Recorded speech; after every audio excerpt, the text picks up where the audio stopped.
ایران کے پارلیمانی اسپیکر محمد باقر قالیباف نے خبردار کیا ہے کہ اگر لبنان پر اسرائیلی حملے جاری رہے تو ایران امریکہ کے ساتھ جاری مذاکراتی عمل روک دے گا۔ محمد باقر قالیباف نے لبنان کی پارلیمنٹ کے اسپیکر سے گفتگو کے بعد social media platform X پر اپنے بیان میں کہا کہ انہوں نے گفتگو میں واضح کیا کہ اگر لبنان میں صہیونی حکومت کے جرائم جاری رہے تو ہم نہ صرف مذاکراتی عمل روک دیں گے بلکہ ان کے خلاف مضبوطی سے کھڑے بھی ہوں گے۔ انہوں نے اپنے پیغام میں مزید کہا کہ مزاحمت زندہ باد، وطن کے دفاع کو سلام اور ایرانی اور لبنانی عوام کی بھائی چارے کی دوستی قائم رہے۔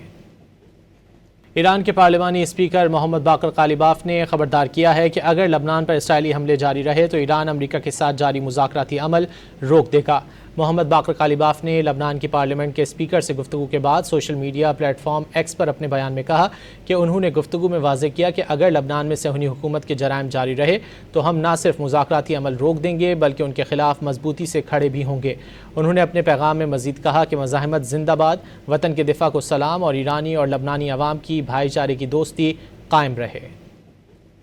ایران کے پارلیمانی اسپیکر محمد باقر قالیباف نے خبردار کیا ہے کہ اگر لبنان پر اسرائیلی حملے جاری رہے تو ایران امریکہ کے ساتھ جاری مذاکراتی عمل روک دے گا۔ محمد باقر قالیباف نے لبنان کی پارلیمنٹ کے اسپیکر سے گفتگو کے بعد social media platform X پر اپنے بیان میں کہا کہ انہوں نے گفتگو میں واضح کیا کہ اگر لبنان میں صہیونی حکومت کے جرائم جاری رہے تو ہم نہ صرف مذاکراتی عمل روک دیں گے بلکہ ان کے خلاف مضبوطی سے کھڑے بھی ہوں گے۔ انہوں نے اپنے پیغام میں مزید کہا کہ مزاحمت زندہ باد، وطن کے دفاع کو سلام اور ایرانی اور لبنانی عوام کی بھائی چارے کی دوستی قائم رہے۔